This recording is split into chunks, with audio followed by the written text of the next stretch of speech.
এই দেখো বন্ধুরা, এই লাঠিটা দেখতে পাচ্ছ, এটা আমার দাদুর লাঠি। তাকে এই লাঠিটাকে আমার হাতে দাঁড় করে।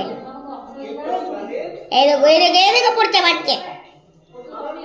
এমনি কই রে, এই দেখো বলে বলে এ ভাই দেখো তো পড়ে যাচ্ছে।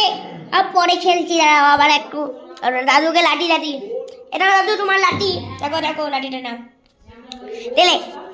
এ দেখো বুনি বুনি, এ বুনি বলো হ্যালো গাইস, বলো জোরে বলো হ্যালো গাইস। বলো এক দাও জিভ দেখি, দেখো এখানে দেখো জিভটা। বলো হেসে দাও একবার মুখ হাত দিয়ে। দেখেছো আমার বুনির হাসি? এ বুনি কেন মারছি, মারলাম দেখে দেখো মারলাম। এই দেখো যাচ্ছি এবার আমরা।